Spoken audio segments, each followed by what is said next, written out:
idol, parang uulan. Ayan o, kunin natin yung binilad na kanin dito. Akin na yung ano. Ayan. Dito. Ito, wala. Kalak pilay. Ito aso yan ng kapitbahay mga idol lagi dito. Mabait ko eh. Pilay na yan siya, tito. Pilay na? Opo. Sige, sahod mo dito. Ito mga idol yung kanin na binilad. Hindi ko lang alam kung sa inyo may ganito rin. Ano to, yung lamig na kanin na sobra. Sa halip na mapanis. O yung iba nga, ginagawa nila kahit na panis na. Hinuhugasan lang nila ng ilang beses tapos binibilad. Ganito sa amin dito sa probinsya. Kasi ito napapakinabangan pa.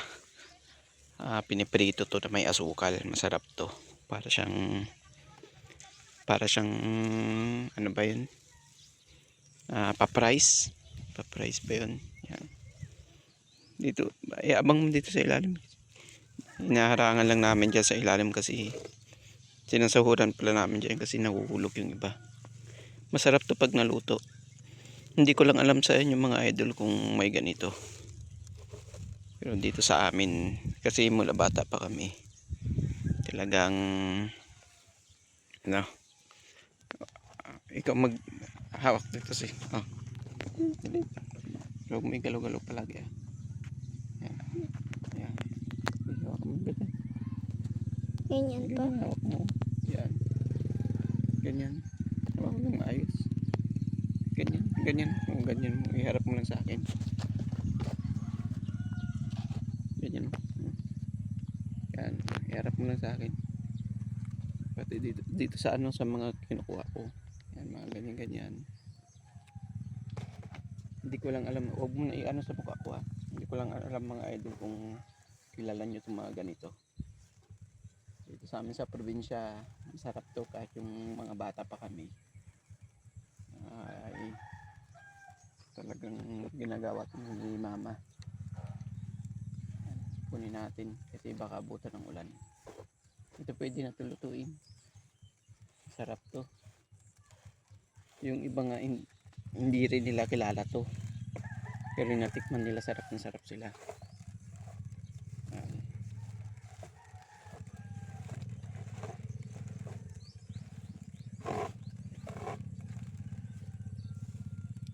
Comment nyo na lang dyan mga idol kung anong tawag sa inyo sa ganito. At kung naranasan na rin ba ninyo yung ganito. Yan.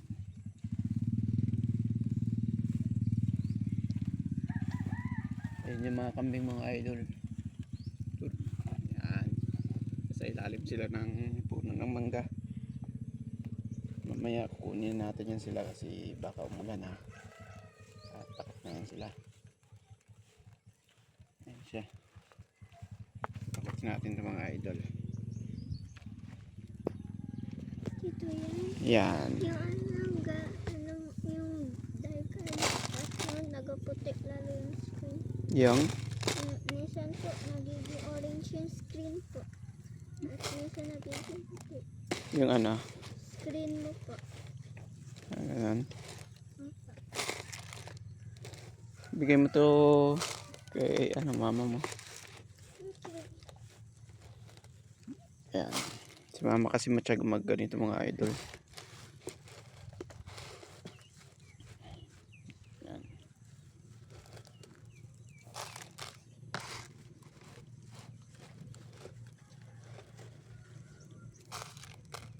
Tapos piniprito to.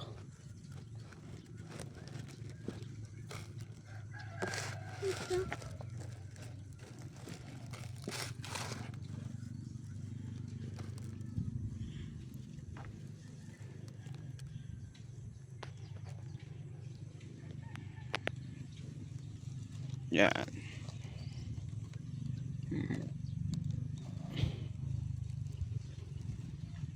Dali mo na doon. Bigyan mo kay nanay mo. So, anuhin natin ito mga idol. Itupin natin kasi ito. Nakaraan bumangga dito. Kasi kung sa camera, may camera naman itong sasakyan. Kung sa camera kasi kung titingnan mo nakatayo siya at malayo pa yung pala. Dito nakikita ng ano, Dito, ayan. Nakikita ng kamera dito, yung puno niya. Yung pala may nakaganyan siya palang. Kaya akala ko malayo pa. Dito tumama itong pako sa sasakyan dito. Buti minor lang yung damage niya. Ito kasi nakapaganyan siya. Oh. Kung straight sana okay lang ganyan. Hindi siya madadamage kasi alam ko medyo malayo pa. Nakapaganyan dito lang nakikita sa kanya malayo. Oh. Tapos dito umabot na pala sa likod. Pero ganun talaga. Kaya siguro itatayo lang natin yan. Igaganyan natin. Pag nagbabaking kasi ako, talagang hinaharap ko na kasi yung sasakyan doon sa kalsada. Yan, pag ano. Para paglalabas, diretso na lang. Ang dami ng bunga. Hindi nyo papipitasin to? Sa sunod pa? Ha? Kahapon po may nahulog. May nahulog? Tapos po bulak. Bulok?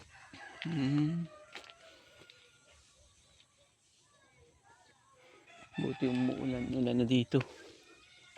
Hindi yung grabing init.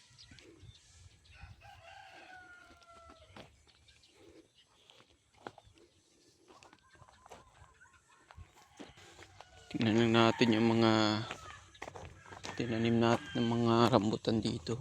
Hindi to rambutan, yung tuklap na tinatawag nila.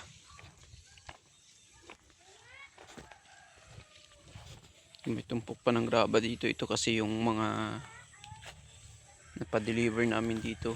Ang daming mga graba na pwede pa pakinabangan kaya iniwalay namin. Yan siya. Marami pa to. Yan dito. Medyo nanilaw lang yung mga dahon niya. Sobrang init siguro. Pero nagtalbos na rin siya. Yan. Tapos ito ay bunga na rin saging dito. Ayan o. Bunga na. Ito may puno ng langka dito. Pinutol na siya. Pinutol siya tapos sinayaan na lang sumibol. Ayan. May ano na rin. Suwi na. Ito siya. Ayan.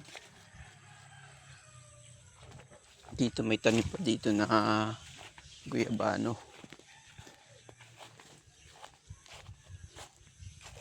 Mga idol. Ayan. May tanim pa dito na guyabano. Dinidilig-dilig ko to kapag nandito ako. Para hindi na tayo bibili ng guyabano pag namunga yan. Marami na. Solve ka na. Dito. Ito. Yan, medyo malaki na siya. Tapos doon may langka din. Yung mga idol guyabano. Yan. Dilig-dilig ko to eh.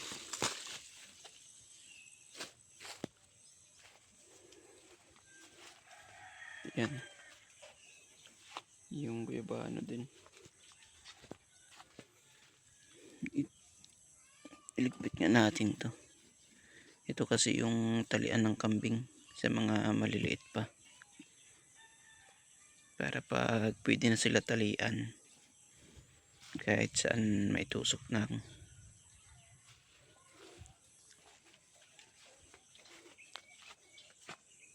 Dito natin sa tabi ilagay.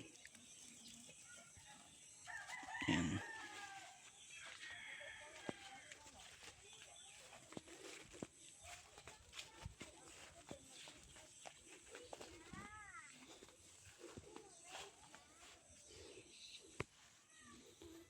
Mga idol, naliligo na lang muna tayo.